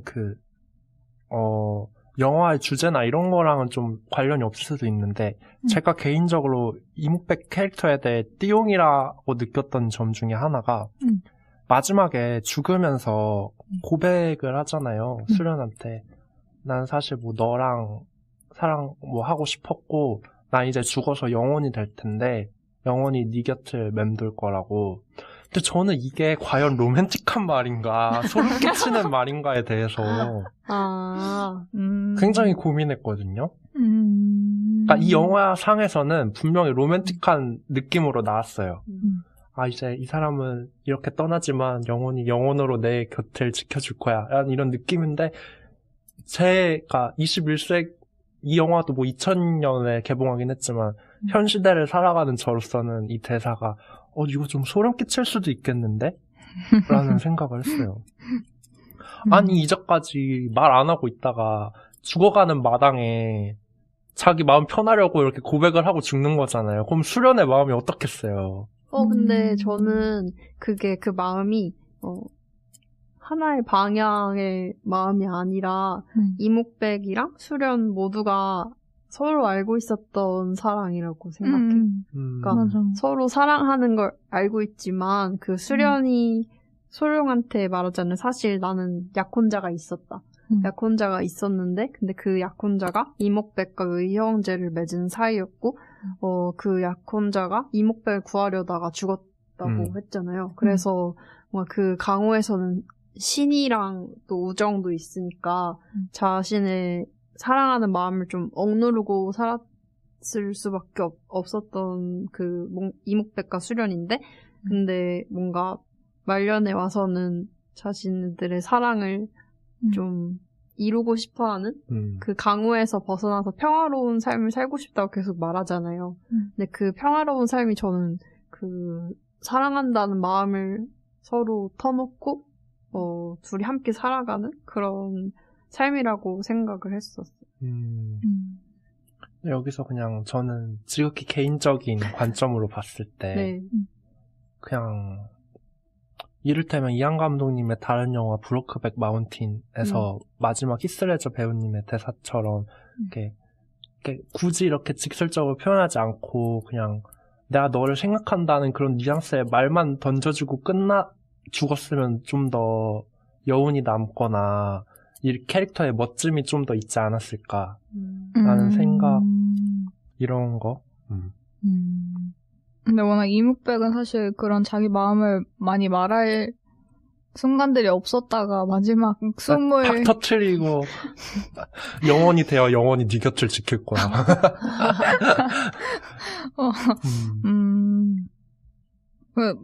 네. 뭔가 저는 영원히 돼서 너 곁을 지켜주겠다는 말도 사실 이 영화에서 보면 되게 자연이 엄청 많이 나오잖아요. 근데 그냥 몸을 쓰는 방식도 그렇고 자연이랑 그 몸이 되게 뭐 충돌하거나 서로 합해지는 모습이나 아니면 뭐 무기를 씀에 따라서 몸이 다르게 움직이는 거? 뭔가 그런 것들도 그렇고 되게 몸에 대한 영화, 공간에 대한 영화이기도 했다고 생각을 하는데 그래서 그런지 이목백이 같이 영혼으로 떠돌겠다고 했을 때 저는 그 대나무 숲을 엄청 떠올렸던 것 같아요. 그래서 뭔가 그런 바람 하나만 불어도 되게 마음이 반영되는 것처럼 출렁거리는 곳이 대나무 숲이잖아요. 그렇듯이 뭔가 진짜 무섭게 막 뭐야 방금 뭐가 움직였어 뭐 약간 이렇다기보다는 그냥 뭔가 바람 하나가 불어도 이목백인가? 약간 이렇게 생각할 수 있는 그런 여지를 남겼던 것 같아요. 제가 좀 메말라 있었네요. 너무 현실적으로 생각했어요. 근데 그 이목백이 마지막 숨에 사랑한다는 말을 뱉은 거였잖아요.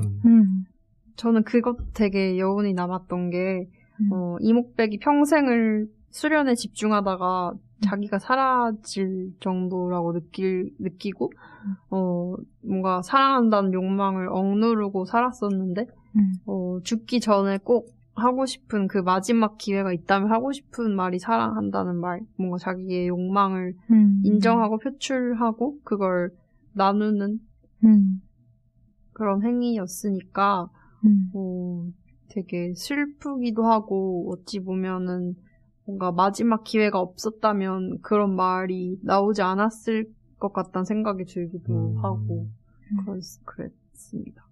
맞아. 진짜.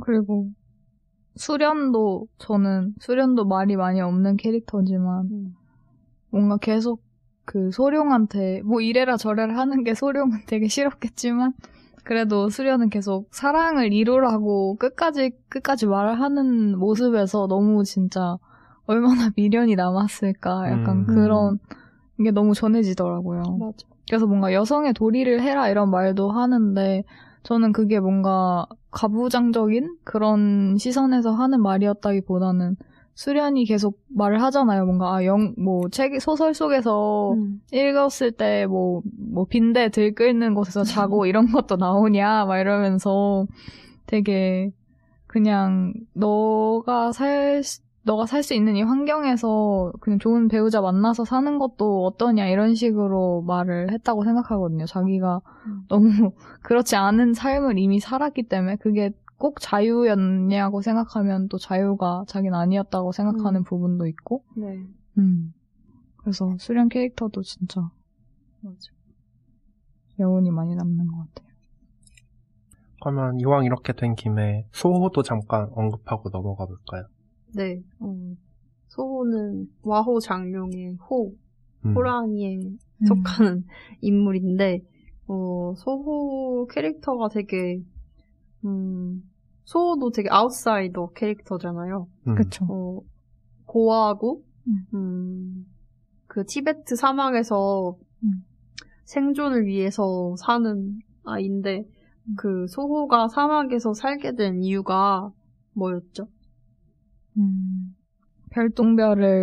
떨어지는 별똥별이 어디로 갔는지를 쫓아가면서 살다 보니까 그 사막을 헤매면서 살게 된 거였죠. 그렇죠. 되게 로맨틱한. 맞아요. 그 되게 로맨틱한데, 근데 여기서도 뭔가 소호도 그 자유롭지 못했던 게 그 별만 쫓고 살 수 있었던 삶이 아니라 사실은 사막에서 살아남으려면 계속 자기가 아닌 뭔가 별을 쫓던 아이가 아닌 되게 거칠고 뭔가 남의 물건을 약탈하고 패거리를 이루고 그래야만 살아남을 수 있는 사람으로 뭔가 자신의 다른 자아를 갖게 된 거잖아요.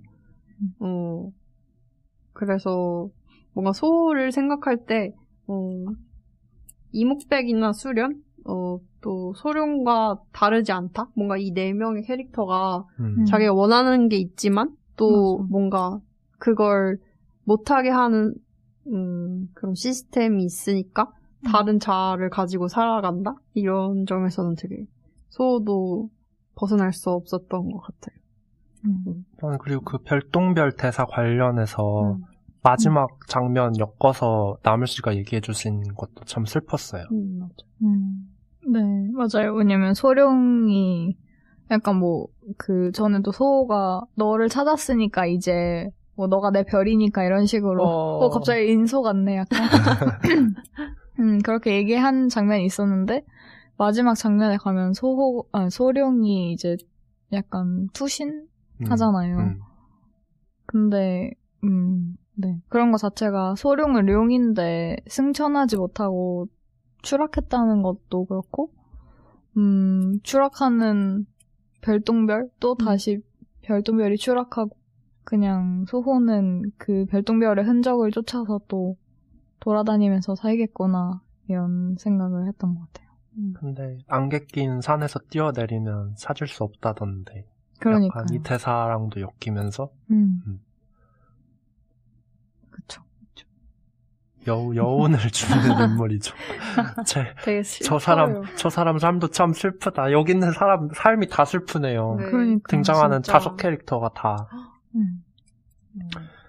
그러면은 인물들에 대한 얘기도 해봤는데, 제가 영화를 보고 얘기하고 싶었던 게 아까 언급했던 건데, 저는 이 영화를 보면서 기존 관습이라든지 좀 현실적 제약 같은 것들을 이 영화가 그런 것을 타파하는 것에 대해서 얘기하고 싶은 건지 아니면 결국에는 여기 머무를 수밖에 없다는 걸 얘기하고 싶은 건지 막 이런 걸 되게 헷갈렸거든요. 긴가민가 하면서 본 포인트가 몇 가지 있었는데 일단 3가지 정도로 추려보자면은 일단 첫 번째가 아까 말한 호랑 용의 관계예요.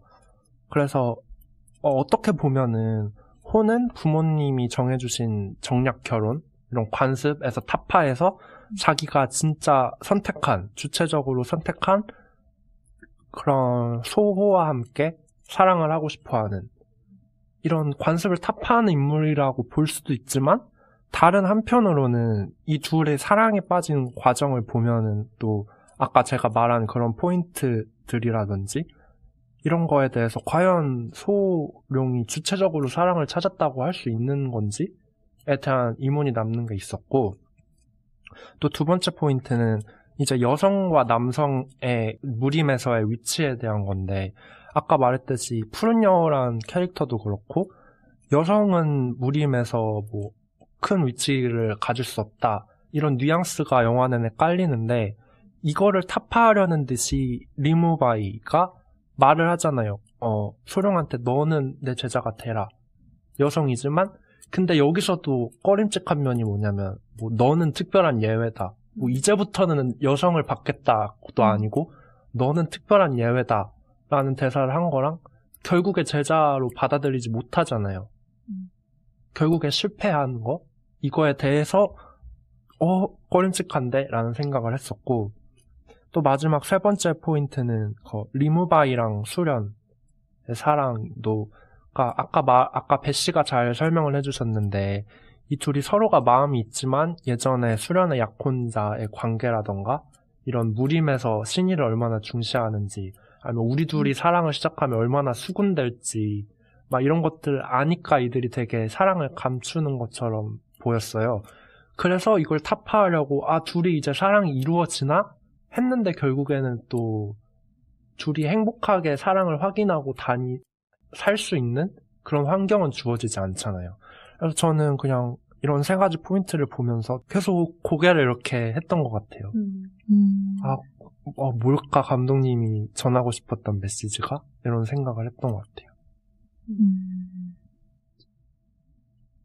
근데 리허설 때 얘기했을 때 배 씨가 이한 감독님의 다른 영화들도 언급해 주시면서 해주신 말씀이 좋았어요. 네. 예를 들면 저는 사실 이한 감독님의 브로크백 마운틴을 보지는 못했어요. 근데 제가 어떤 수업을 들으면서 교수님이 하신 말씀을 들었는데, 그 주인공들이 게이인데 게이들 러브 스토리를 그리다가 결국에 결말에는 다시 사실 커밍아웃을 할 때 옷장에서 나온다라는 말을 쓰잖아요. 그런 비유를 쓰는데 그 두 주인공들이 옷장 속으로 다시 들어가 버렸다라는 평이 꽤 많다고 들었거든요. 동의해요, 저도.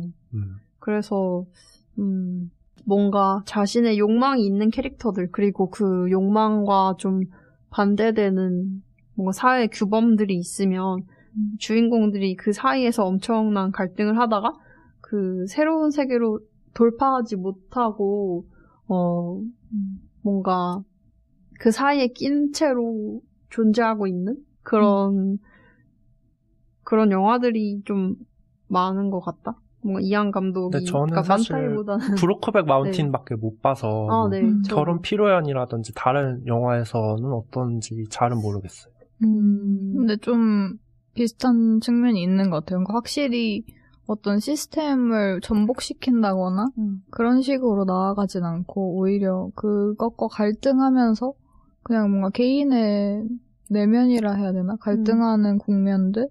그런 것들을 훨씬 집중해서 보여주는 부분인 것 같고 결말도 뭔가 어느 정도의 희망적인 분위기는 주기도 하지만 그렇다고 해서 이 시스템이 바뀔 거다? 이런 식으로 가진 않는 네, 그런 결말들이 많았던 것 같아요. 어떻게 보면 굉장히 현실적이네요. 그렇죠. 어떻게 보면 현실적이라고도 할 수 있고 온정 씨가 말씀해 주셔서 생각해보니까 제가 봤을 때 그게 좀 아쉬웠던 점이었기도 한 것 같아요. 뭔가 결혼 피로연도 그렇고 제가 아까 말씀드렸던 쿵우 선생이라는 영화도 그렇고 약간의 아쉬운 점이 네. 아쉽지만 또 인정할 수밖에 어느 정도 수긍이 가는 왜 그런지에 대해서도. 그쵸. 그럼 여러분 혹시 자유 코너 넘어가기 전에 더 하고 싶으신 말씀 있나요? 아니면 자유 코너로 넘어가 볼까요? 네, 저희 자유 코너에서는 이 영화의 마지막 장면, 소룡의 선택에 대해서 저희 각자 왜 그런 선택을 했을까, 혹은 뭐 그걸 어떻게 바라보는지 이런 거를 저희끼리 얘기해봤을 때 조금씩 달랐어서 이게 흥미로워서 그거에 대해서 이야기를 해보고자 해요. 우선 베씨 먼저 말씀해 주실 수 있나요? 네. 저는 소룡이 되게 자기의 삶을 찾아 나가는 자유로운 삶을 상당히 살고 싶었던 캐릭터라고 생각을 하는데요. 근데 되게 소룡 근처에서 소룡의 삶에 개입하려는 사람들 아니면은 자신의 이루지 못한 욕망을 좀 풀어보려는 사람들이 상당히 많았잖아요. 근데 소룡이 가진 선택지가 뭔가 되게 없었던 것 같은 게 뭔가 이것저것 해봐도 뭔가 자기가 원하는 것 같지 않고 자유롭고 싶은데 결국에는 강호의 삶에서도 또 그 부잣집에 그 딸로 사는 삶에서도 또 소호와 결혼해서 소호의 아내로 살아가는 삶에서도 뭔가 자신의 자유, 자신다움을 찾지 못한 것 같았어요. 그래서 마지막 장면에서 소룡과 소호가 대화를 하면서 소원을 옛날 이야기를 다시 해달라 했을 때 소호가 간절히 바라면 이루어진다라는 말을 했는데 그 말을 들은 소룡이 뛰어내리잖아요. 그 말과 함께 예전 대사에서 네. 그런 아픈 부모를 가진 자식이 있었는데 저 안개 낀 산에서 간절히 그걸 바라면서 뛰어내렸더니 그 사람은 사라졌는데 나는 아마 그 소원이 이루어졌을 거라 믿는다 라는 얘기를 해줬었죠. 그렇죠. 그래서 그 얘기를 다시 하는 와중에 소룡이 뛰어내리잖아요. 근데 저는 그게 소룡의 그 뛰어내리는 선택이 뭔가 자신이 분명히 원하는 게 뭔지 모르겠는 상태? 뭔가 자신이 누군지, 무엇을 원하는지 그런 것들을 알기 어려운 그런 혼란스러운 상태에서 아노미? 약간 아노미 상태? 네, 아노미 상태? 그 상태에서 주어진 옵션 중에도 자기가 원하는 게 없으니까 선택을 그중 아무것도 하지 않는 것으로 결국에는 나 자신이 되길 원한다. 그런 식으로 이 장면을 생각을 했었거든요. 그래서 사실은 소룡이 이렇게 죽어버린 거잖아요. 이렇게 뛰어내리면 뭔가 소원을 이루겠지 하고 뛰어내린 거지만 사실은 죽은 거잖아요. 그래서 어찌 보면 소룡이 원하는 걸 잃었다고도 볼 수 있지만 결국에는 그 현생에서는 이룬 것이 딱히 없고 그냥 죽어버린 거니까 그 점이 엄청 아쉬웠어요. 약간 이 장면을 보고 생각난 게 아네스 바르다의 방랑자라는 영화였거든요. 근데 이 영화에서 그 주인공인 모나라는 캐릭터가 되게 사회 관습에 얽매이지 않고 자기가 원하는 대로 행동을 하면서 살아가는 캐릭터로 나와요. 그런 여성 캐릭터인데 이 캐릭터가 혹시 이 영화를 보시지 않으신 분들은 스포일러가 될 수 있지만 이 모나 캐릭터가 죽거든요. 사실 이 죽음이 영화 초반부부터 나오긴 하지만 이 캐릭터가 죽는데 근데 그 영화를 보면서 느낀 건 결국에 아네스 바르다가 말하고 싶었던 게 원하는 대로 하고 사회 규칙을 지키지 않고 살다 보면 결말은 이렇게 비극적이다 라는 그런 말은 절대 아니라고 생각을 했어요. 그러니까 그 여성 캐릭터가 자유롭고 싶지만 그렇지 못한 상황이고 그럼에도 불구하고 죽을 수도 있는 걸 알면서도 그 자유로워지고 싶어하는 그런 사람의 삶을 그렸다라고 생각을 했거든요. 그래서 이 소룡의 선택도 어찌 보면 그런 모나 같은 그 방랑자의 모나 같은 선택이 될 수 있고 또 어찌 보면 정말 어쩔 수 없어서 어떻게 할 방법이 없어서 삶을 마감했다라고 볼 수도 있을 것 같아요. 그리고 그 후자는 상당히 비극적인 결말이겠죠. 진짜 소룡의 삶을 저희가 영화를 통해 본 바에 의하면은 스스로 생각할 시간도 없었던 것 같아요. 네. 그것조차 없이 항상 주변 인물들에 의해서 이거 해라 저거 해라 해서 그것만 따라가기에도 벅차가지고 좀 안타까웠어요. 아무도 내버려 두지 않았어, 정말. 상관마. 그렇게 외쳐댔는데 다들 너무 신경을 썼어. 맞아. 다른 분들의 생각은 어떤가요? 저는 뭔가 배씨랑 되게 비슷한 공감하는 측면이 있으면서도 뭔가 결정적인 측면에서 약간 다르게 봤나? 약간 이런 생각이 드는데, 저도 약간 이게 긍정적인 결말이라 해야 될지, 뭔가 비극적이라고 해야 될지, 딱히 말할 순 없지만, 그냥 저는 소룡이 되게 그 모든 사람들이 다 소룡한테서 자기의 어떤 과거를 본 거잖아요. 그러면서도 소룡은 사실 그 뭔가 다섯 갈래? 네 갈래 정도의 가능성? 선택지가 눈앞에 있었던 건데, 그리고 그 각각의 세계를 또 뭐 푸른 여우를 따라갈 수도 있었고, 또 뭐 그 이묵백을 따라서 수련을 하게 될 수도 있었고, 수련의 말처럼 소호를 따라가서 이제 사랑을 이룰 수도 있었고, 아니 뭐 정략 결혼을 했을 수도 있고, 정략 결혼을 했을 수도 있었고, 그런 각각의 세계의 어떤 가능성이랄까? 그런 매력들? 그런 것들을 자기가 스스로 탐험했던 거라고 생각을 했거든요. 그 영화의 여러 과정 속에서. 그리고 사실은 소룡, 이 영화가 무술 영화이기도 하잖아요. 그래서 소룡이 되게 엄청나게 전능한 신체랄까? 뭔가 뭐든지 하려고 마음먹으면 할 수 있는 몸 같은 게 있었다고 생각을 했는데, 왜냐면 진짜 진짜 대각선으로 가고 막 위에서 아래로 뻗어나가고 막 그런 게 너무 저는 사실 부러웠거든요.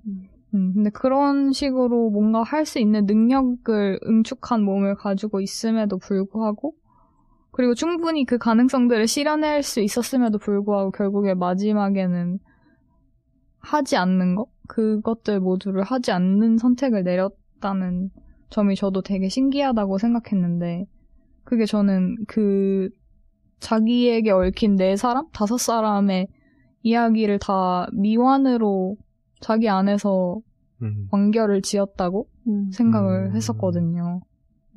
근데 그게 또 아이러니한 게 약간 소원을 이뤄준다는 그런 소문을 듣고 그렇게 투신을 한 거니까, 아이러니하게도 미완이지만 어떻게 보면 그 소원 속에서는 각각이 이루어지길 바랬던 자기 과거에 대한 가능성들? 그런 게 그 소원 속에서 이루어졌을 수도 있었겠다? 라는 여지를 남기면서 끝났다고 저는 생각을 했거든요. 그리고 저는 사실 아까 카페베네라고 잠깐 얘기했는데, 카페베네 엔딩이라고 약간 우스갯소리로 얘기하긴 했지만, 그 추락하는 몸이 되게 약간 CG인데, 좀 어떻게 보면은 허접한가 싶을 수도 있는 장면이긴 한데, 그 몸이 이렇게 떨어지는 거를 좀 보여주거든요. 안개 속에서 사라지기 전까지. 왜냐면 그냥 이 사람이 투신했다는 것만 말하고 싶으면 사실은 갑자기 뭐 소호가 뒤를 돌아봤더니 없었다. 그리고 안개 속이다. 이러고 이렇게 끝날 수도 있는 장면인데, 직접적으로 그런 투신하는 몸 자체를 보여줬다는 것도 되게 인상적이었던 게, 그냥 그런 소룡이 가지고 있는 엄청난 몸으로서의 능력치가 있었는데, 그게 그 안개 속에 사라지는 몸도 같은 몸이잖아요. 그런 되게 역설적인 면들이 되게 좋다고 생각을 했어요. 그래서 저는 예전에 써놓기로는 막 무능한 전능함이라고 써놨거든요.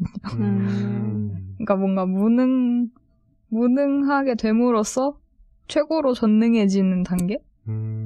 라고 썼는데, 근데 또 배씨의 얘기를 들으니까 되게 배씨 쪽으로 약간 마음이 다시 기운다고 해야 되나? 그랬을지도 모르겠다 이러면서. 네, 그렇습니다. 저도 두 분의 각각 말씀을 들으면 또 되게 흥미롭고 되게 마음이 끌리는데 저는 좀 엄청 새로운 입장으로 봤다기보다는 마지막 소령의 선택이 죄책감이 좀 큰 영향을 끼치지 않았을까? 라는 그런 소령의 좀 인간적인 감정이라던가 마음의 빛 이런 거에 전 좀 초점을 맞췄던 것 같아요. 그래서 영화 내내 보면은 아까 말했듯이 소령이 영화 내내 다른 인물들한테 호의를 다 받거든요. 제가 볼 때 소령이 욕할 수 있는 인물은 없어요. 자기한테 아무리 이렇게 관심을 표현을 했듯이 엄청나게 계속 받기만 하고 어떤 캐릭터도 소령만 보면 막 엄청 막 막대한다든지 막 막말한다든지 이런 인물들은 주요 캐릭터 중엔 없던 것 같은데 이제 마지막 결말까지 가면은 이제 하지만 자기한테 이렇게 해줬던 뭐 리무바이, 푸른 여우는 죽었고 수련도 의자매를 맺은 수련이란 캐릭터도 자기 때문에 결국 사랑하는 사람을 잃었고 그래서 이제 자기는 이제 소호만 남고 자기는 이제 소호랑 행복할 수 있지만 마음에 걸릴 것 같은 거예요. 만약 저라면은 나만 이렇게 지금 소호랑 행복한다고 내가 지금까지 저질렀던 뭐 과업이라 해야 되나? 여튼 자기도 책임이 있으니까 이 모든 것에 대해서 그런 과오, 자기의 과거 이런 거에서 이렇게 딱 잘라버리고 이제 나는 이제 새로운 사람이고 난 이제부터 얘랑 행복해야지 라고 한다면은 그렇다고 이 인물을 완전 응원해줄 수 있을까? 걔가 그래서 행복하다면은 내가 과연 관객 입장에서 진심으로 얘 행복을 빌어줄 수 있을까? 라는 이런 생각과 함께 스스로도 좀 되게 죄책감 아니면 마음의 빚을 가지고 있어서 아까 말한 그 풍문이라던가 소원을 뭐 실제로 완벽히 믿진 않았겠지만 그래서 그냥 속죄라던가 아니면 그런 미신이라도 기대해보자라는 이런 마음으로 뛰어내린 게 아닐까라는 좀 그런 슬픈 생각을 했던 것 같아요, 저는.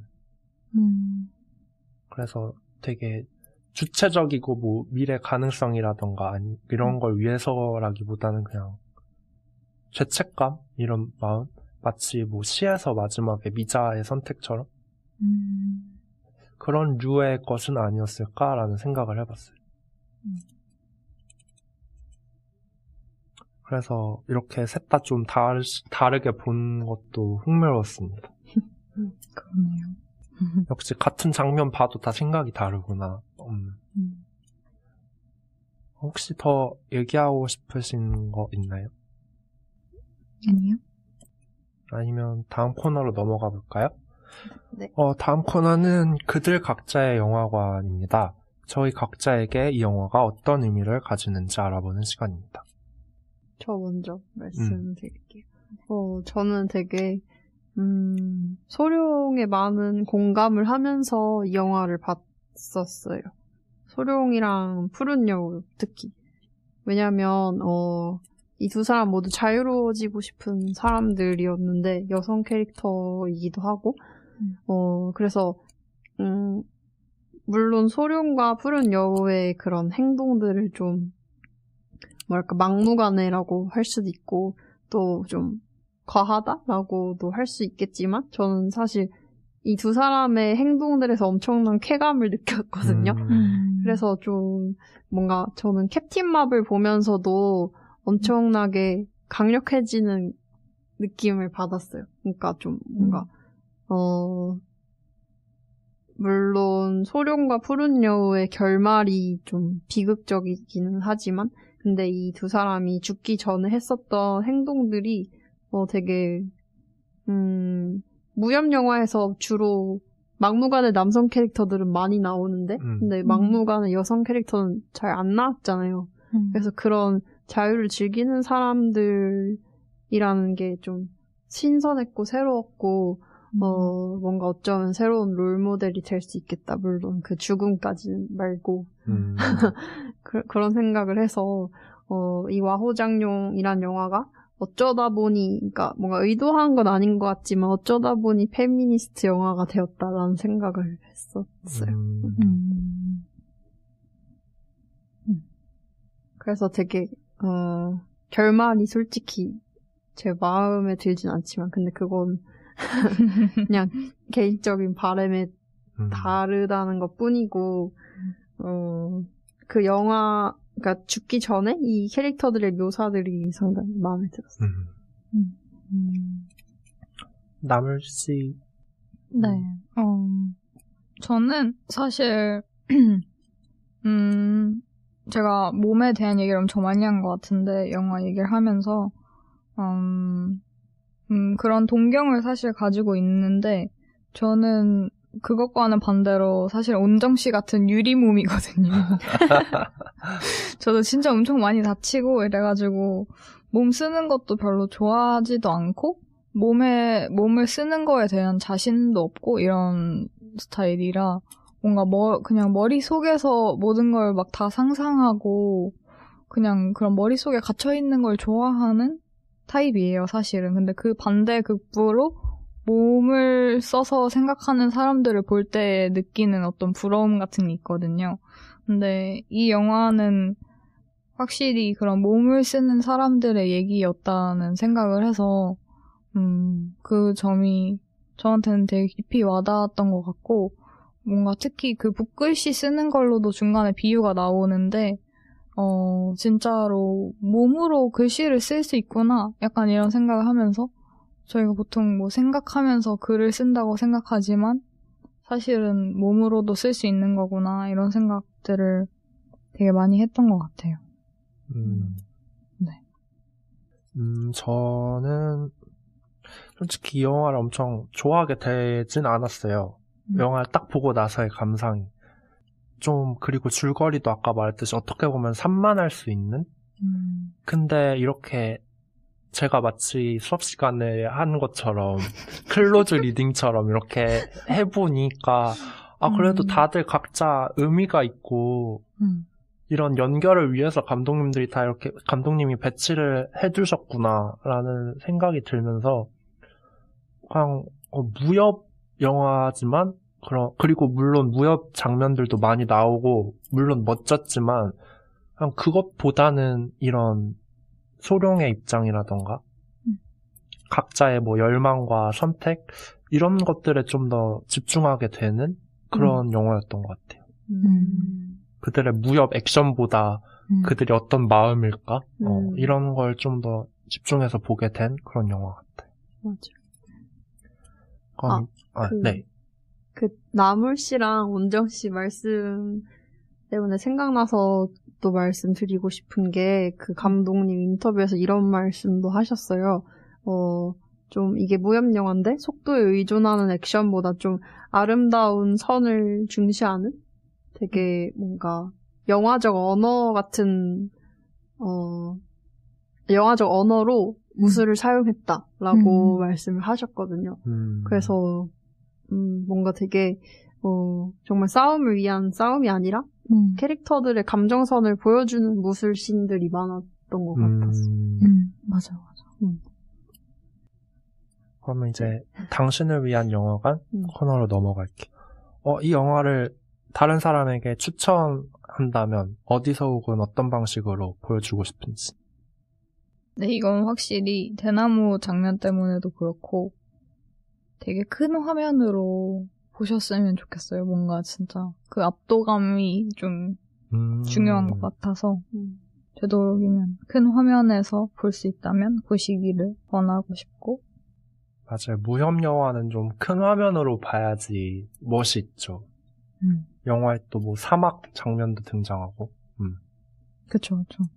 그리고 뭔가 무협에 대해서 막연하게 약간 난 그렇게 싸우는 거 싫어하는데 이렇게 생각하시는 분들도 뭔가 이 영화는 좋아하실 수도 있겠다는 생각을 저는 했거든요. 왜냐면 딱 이 영화를 이거 그냥 무협 액션이야 뭐 이렇게 말하기에는 너무 부족한 그런 정말 저희가 앞서서도 너무 많이 말했던 것 같은 감정 드라마들이 엄청 많기 때문에 네, 뭔가 무협 이러고 약간 거부감을 느끼시는 분들도 한 번쯤 궁금하다면 봐보시면 좋을 것 같아요. 저는 잘 모르겠는데 어려운데? 누구에게 어디서 또 제가 먼저 말씀드려볼까요? 저는 무술씬이 너무 좋았어요. 사실 무협 영화를 잘 보지 않는데 물론 그 큰 화면으로 보는 것도 중요한데 이 영화를 볼 때 약간 그 배우들의 연기에 좀 집중해서 보면 더 좋을 영화라고 생각을 했거든요.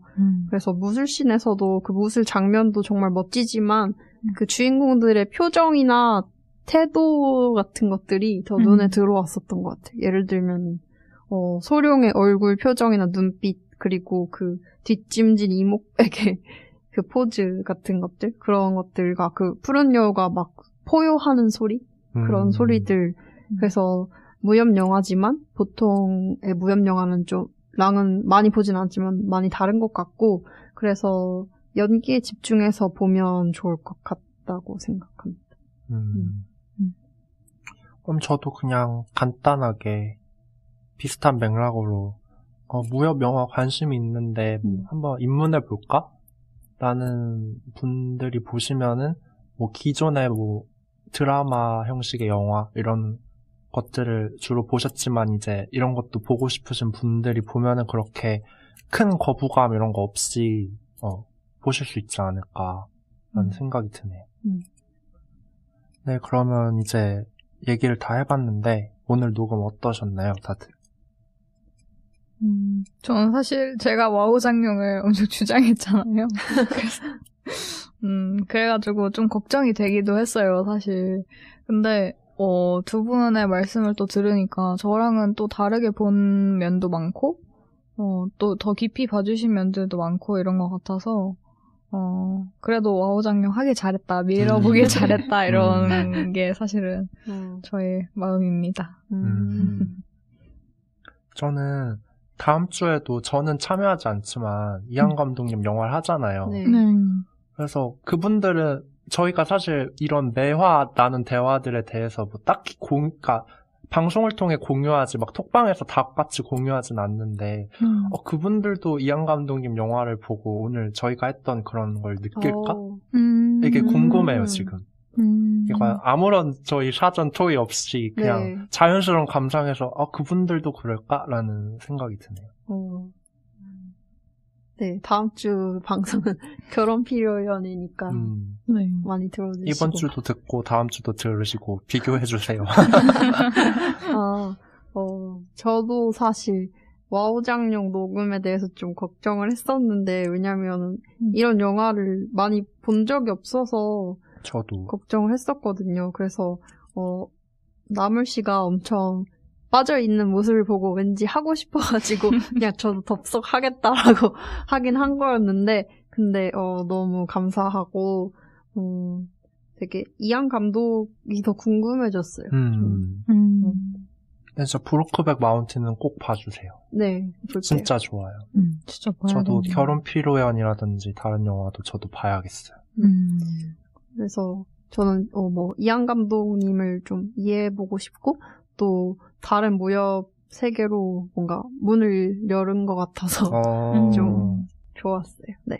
무협 영화도 언제 한번 진짜 막 몰아서 보고 싶은 그런 기분이 있네요. 네, 제 영화 리스트에 오른 건 자객 서문낭. 근데 이것도 좀 이런 느낌일 것 같은데. 약간 이거가 더 철학적이야. 거기 치마부키 사토시 배우님이 나와서. 진짜요? 네. 주연은 아닌 것 같은데 그래서 저도 항상 리스트에만 있어요. 또 저도 봐야겠네요. 근데 저희 오늘 되게 리허설까지 합치면 얘기 엄청 많이 한 것 같아요. 네, 배고파요. 저희 한 3시간 넘은 것 같은데 이제 그만 녹음을 끝내볼까요? 네. 상영이 끝났으니 계단 조심하셔서 천천히 나가주시기 바랍니다. 다음 영화도 기대해주세요. 안녕. 안녕.